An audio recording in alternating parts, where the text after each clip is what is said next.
Student, myself Ravinder Singh Yadav, I teach physics. Today we have discussed some topics to units electrostatic. आज हम जो topic discuss करेंगे वो electrostatic unit के discuss करेंगे। हमने पीछे भी एक वीडियो जारी की थी और उसी वीडियो को हम कंटिन्यू करते हुए कुछ टॉपिक्स को आगे पढ़ेंगे। जैसा कि हमारी जो पहली यूनिट हमारी जो चल रही है, फर्स्ट यूनिट जो हमारी चल रही है, उस यूनिट का नाम है इलेक्ट्रोस्टैटिक्स। हमारी जो पहली यूनिट चल रही है उसका नाम है इलेक्ट्रोस्टैटिक और उसी यूनिट को हम कंटिन्यू करते हुए आज कुछ बातें आपको बताएंगे। सबसे पहले हम fundamental forces in nature. Fundamental forces in nature. Nature में कौन कौन से फंडामेंटल फोर्स हैं? फंडामेंटल मतलब बेसिक फोर्स। नेचर में 4 फंडामेंटल फोर्स हैं जिनके बारे में आपको हम बताएंगे।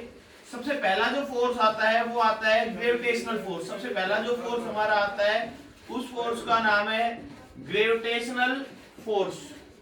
दूसरा जो फोर्स आता है हमारा उस फोर्स को बोलते हैं इलेक्ट्रिक फोर्स बोल दीजिए या इलेक्ट्रोस्टैटिक फोर्स भी कह सकते हैं। Electrostatic force. अगर इससे आगे चलते हैं तो नेक्स्ट फोर्स हमारा आता है वीक न्यूक्लियर फोर्स। और नेक्स्ट फोर्स जो हमारा आता है वो आता है स्ट्रॉन्ग न्यूक्लियर फोर्स। 4 प्रकार के फोर्स है, gravitational force, electric force, electrostatic force कह दीजिए, वीक न्यूक्लियर फोर्स और strong nuclear force. Gravitational force को डिनोट करते हैं Fg और इलेक्ट्रिक फोर्स को डिनोट करते हैं Fe और वीक न्यूक्लियर फोर्स को डिनोट करते हैं Fw और स्ट्रॉन्ग न्यूक्लियर फोर्स को डिनोट करते हैं Fs। कहने का मतलब in our nature 4 types of fundamental forces. हमारे नेचर में 4 प्रकार के फंडामेंटल फोर्सेज है, gravitational, electrostatic, weak nuclear force और स्ट्रॉन्ग न्यूक्लियर फोर्स। अगर हम इनकी रिलेटिव स्ट्रेंथ ऑर्डर की बात करते हैं, रिलेटिव स्ट्रेंथ ऑफ ऑर्डर, अगर हम इनके रिलेटिव स्ट्रेंथ ऑफ ऑर्डर की बात करते हैं तो मैं आपको पहले बताना चाहूंगा ग्रेविटेशनल फोर्स का 10 की पावर 1, वीक न्यूक्लियर फोर्स 10 की पावर 25, इलेक्ट्रोस्टैटिक फोर्स या इलेक्ट्रिक फोर्स 10 की पावर 36 और स्ट्रॉन्ग न्यूक्लियर फोर्स 10 की पावर 38।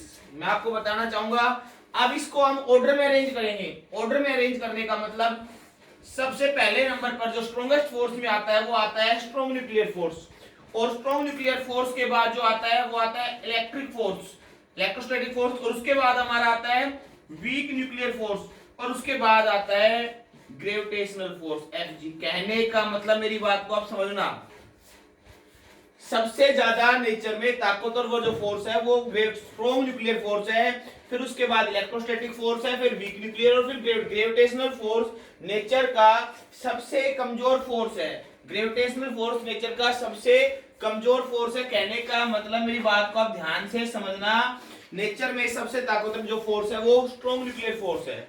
ये न्यूक्लियस में पाया जाता है, neutron neutron, proton proton. Nucleus के अंदर न्यूक्लियॉन्स होते हैं और न्यूक्लियॉन्स के अंदर पेयर पाए जाते हैं, neutron neutron neutron, proton proton के पेयर पाए जाते हैं और उनके अंदर एक फोर्स पाया जाता है जिसे बोलते हैं strong nuclear force.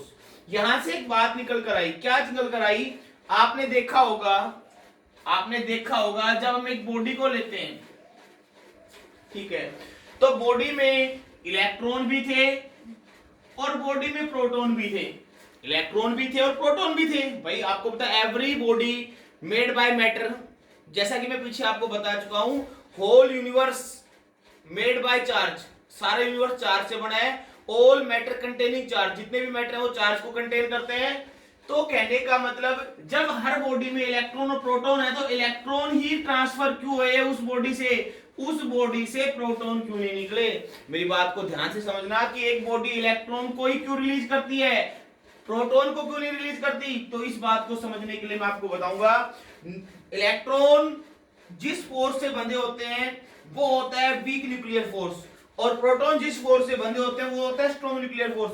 Proton nature के सबसे ताकतवर फोर्स से न्यूक्लियस के अंदर प्रेजेंट होते हैं और इलेक्ट्रॉन वीक न्यूक्लियर फोर्स से होता है, जिसके कारण इसका अगर ऑर्डर निकालें, अगर बात करें, प्रोटॉन तो जुड़े होते हैं स्ट्रॉन्ग न्यूक्लियर फोर्स Fs से और हमारे इलेक्ट्रॉन जुड़े होते हैं, जो हमारे इलेक्ट्रॉन होते हैं वो जुड़े होते हैं वीक न्यूक्लियर फोर्स से। किससे जुड़े होते हैं? वीक न्यूक्लियर फोर्स से।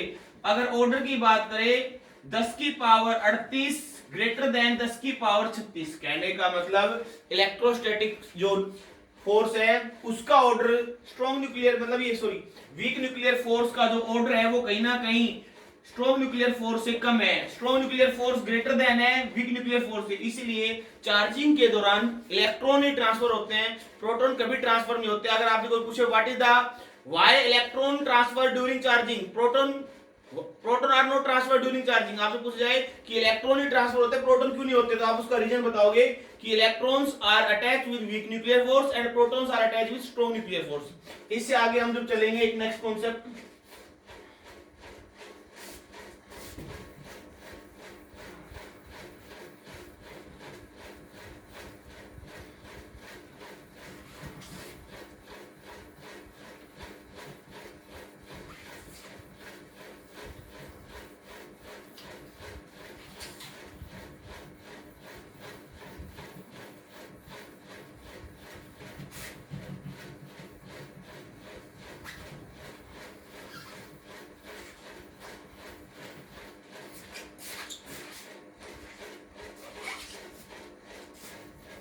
नेक्स्ट कॉन्सेप्ट हमारा जो आता है units of charge. Units of charge, जैसा कि आपको पता है हम चार्ज को डील कर रहे हैं और चार्ज की जो खोज की थी वो बेंजामिन फ्रैंकलिन ने की थी। किसने की थी?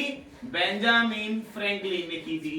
अब हम चार्ज की यूनिट्स पढ़ेंगे। अगर बात की जाए the SI unit of charge is coulomb, ऐसा यूनिट चार्ज की जो है कूलाम है, and CGS unit of charge is stat coulomb, is stat coulomb, और स्टैट कूलाम का आप दूसरा नाम ईएसयू भी बोल सकते हो, इलेक्ट्रो स्टैटिक यूनिट, और इसको आप एक और नाम से भी जान सकते हो फ्रैंकलिन। इलेक्ट्रोस्टैटिक यूनिट को आप सीजीएस यूनिट को फ्रैंकलिन के नाम से भी जान सकते हो कि चार्ज की खोज फ्रैंकलिन ने की थी।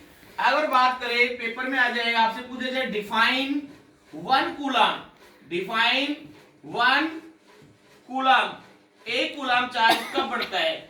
डिफाइन 1 कूलाम, 1 कूलाम चार्ज कब बढ़ता है? तो आपने पढ़ा है I इज इक्वल टू होता है क्यू बाई टी, और क्या इज इक्वल टू आ जाएगा IT। ये बेसिकली करंट का फॉर्मूला है। हमें 1 कूलाम चार्ज को निकालना है, तो 1 कूलाम चार्ज को निकालने के लिए हमारा जो करंट है वो तो 1 एम्पियर हो और हमारा वो टाइम 1 सेकंड हो। कहने का मतलब 1 कूलाम 1 एम्पियर सेकंड के बराबर होता है। उससे नेक्स्ट अगर हम बात करते हैं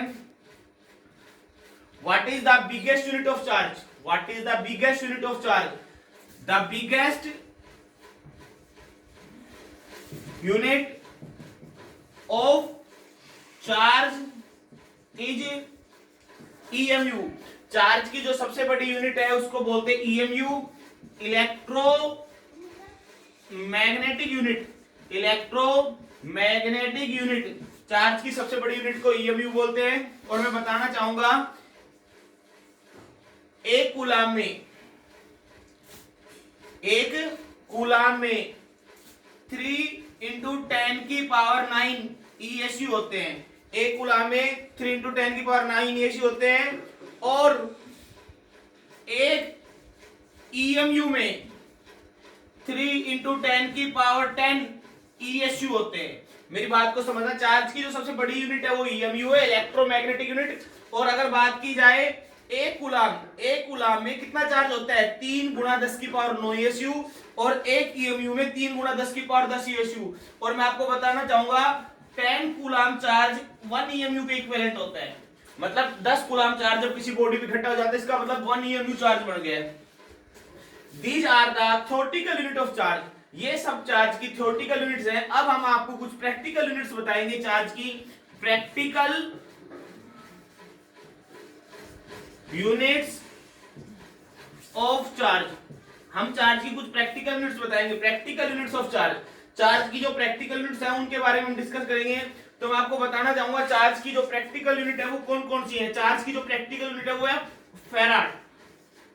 फैराड, एक फैराड में 96,485 समथिंग होते हैं। हम इसे राउंड ऑफ करके 96,500 कूलाम भी बोल सकते हैं। 96, एक फैराड में 96,500, this is the practical unit of charge. और दूसरी बात अगर हम करते हैं 1 एम्पियर आवर, 1 एम्पियर आवर, तो इसमें 3600 कूलाम होते हैं। कितने होते हैं? 3600 कूलाम। Thank you student.